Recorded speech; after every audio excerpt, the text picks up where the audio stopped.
રાજનીતિમાં ઓબીસી નેતાઓનો દબદબો। આપ કોંગ્રેસ બાદ હવે ભાજપનું નેતૃત્વ ઓબીસી નેતાને, ગઢવી ચાવડા બાદ વિશ્વકર્મા પાસે રાજકીય પક્ષનું નેતૃત્વ। આપ અને કોંગ્રેસે મહત્વ આપ્યા બાદ હવે ભાજપમાં પણ રાજકીય પક્ષનું નેતૃત્વ। હિરેન, શું કહેશો આ વિશે કે આપે અને કોંગ્રેસે જે કર્યું ક્યાંક ને ક્યાંક આ જ વસ્તુ હવે ભાજપમાં પણ જોવા મળી રહી છે, સાચવવાની ભાવના, સાચવવાની નીતિ અહીંયા પણ જોવા મળી રહી છે। હિરેન, શું લાગી રહ્યું છે?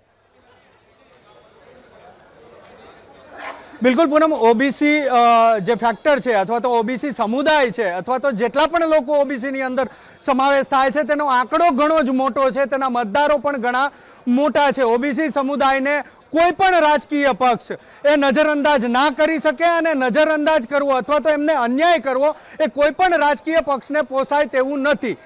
કોંગ્રેસ નેતા રાહુલ ગાંધી સહિતના વિપક્ષ એ ઓબીસી કાર્ડ આગળ ધરી અને ભારતીય જનતા પાર્ટી ઉપર વારંવાર જ્યારે પણ મોકો મળે ત્યારે તે પ્રહાર કરી રહ્યા છે અને એ પ્રહારનો જવાબ ભારતીય જનતા પાર્ટીએ ગુજરાતમાં પોતાના પ્રદેશ અધ્યક્ષની નિમણૂકમાં આપ્યો છે। ઓબીસી સમુદાયમાંથી આવતા જગદીશ વિશ્વકર્માને આ જવાબદારી આપી છે। સૌથી પહેલા વાત કરીએ આમ આદમી પાર્ટી, તો તેના પ્રદેશ અધ્યક્ષ ગુજરાતના ગઢવી, ઈસુદાન ગઢવી ઓબીસી સમુદાયમાંથી આવે છે।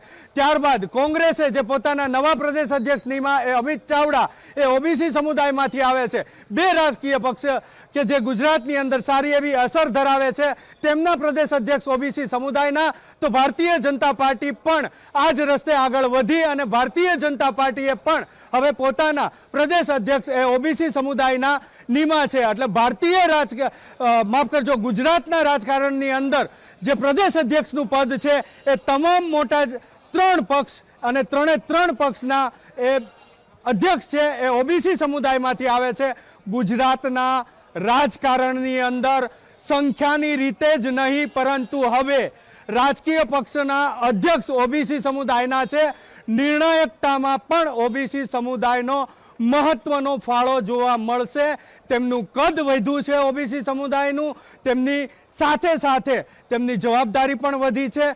ક્યાંક તેમની સંખ્યા જે સૌથી વધારે છે ન માત્ર ગુજરાત પરંતુ ભારતમાં, પરંતુ માત્ર ગુજરાતની વાત કરીએ તો 100% ઓબીસી સમુદાયના મતદારો, તેમની જનસંખ્યા વધારે છે અને હવે આમ આદમી પાર્ટી, કોંગ્રેસ અને ભારતીય જનતા પાર્ટીએ પણ પોતાનું પ્રદેશ અધ્યક્ષનું પદ એ ઓબીસી સમુદાયને આપ્યું છે। જી પૂનમ, સાથે જ વાત કરવામાં આવે અત્યાર સુધીનું જે રાજકારણ છે, પહેલા ક્યાંક ને ક્યાંક એવું જોવા મળતું હતું કે સવર્ણોને વધારે મહત્વ આપવામાં આવી રહ્યું છે, પણ જે રીતે વિપક્ષોએ પ્રહાર કરવાના ચાલુ કર્યા ત્યારબાદ આ રાજનીતિમાં અથવા તો આ માનસિકતા અથવા તો આ જે વલણ છે એમાં બદલાવ આવ્યો એવું કહી શકાય કે પછી જે આગામી સમયની ચૂંટણીઓ છે એને પણ ધ્યાનમાં લઈને પહેલેથી જ ડેમેજ કંટ્રોલની વાત અને એટલા માટે અત્યારે મહત્વ આપવામાં આવ્યું હોય, શું લાગી રહ્યું છે? જો પૂનમ, રાજકારણની વાત કરીએ ત્યારે જાતિ કે જ્ઞાતિ આધારિત રાજકારણ એ રાજકારણનો મુખ્ય પાયો રહ્યો છે। હા, તમે એટલું ચોક્કસથી કહી શકો કે ભૂતકાળની અંદર આ રાજકારણ જાતિ કે જ્ઞાતિ આધારિત રાજકારણ એટલું બધું હાવી નહોતું। ત્યાં અન્ય સમાજ, અન્ય સમુદાયના લોકો પણ એ ઊંચા પદ ઉપર રહેતા હતા અને અત્યાર સુધી રહ્યા જ છે। કોંગ્રેસ ભલે અત્યારે આમાં માફ કરજો, કોંગ્રેસ અત્યારે ભલે ઓબીસી સમુદાયની કે અન્ય સમુદાયની વાત કરતી હોય, પરંતુ ગુજરાતના ઇતિહાસમાં કોંગ્રેસના પ્રદેશ અધ્યક્ષ થી લઈ અને ગુજરાતના મુખ્યમંત્રી જ્યારે કોંગ્રેસનું શાસન હતું ત્યારે એ અન્ય સમુદાયના રહ્યા જ છે। પરંતુ હા, છેલ્લા 6 મહિના અથવા તો હું કહીશ કે રાહુલ ગાંધીએ જ્યારથી પદયાત્રા તેની શરૂ કરી, ભારત ભ્રમણ જ્યારથી તેમણે શરૂ કર્યું ત્યારથી તે આ વાત ઓબીસી સમુદાયને અન્યાય, ઓબીસી સમુદાયને અન્યાય કરવામાં આવી રહ્યો છે અને એ પણ ભારતીય જનતા પાર્ટી ઉપર જ્યારથી તેમણે। હિરેન, આભાર આપનો તમામ માહિતી બદલ।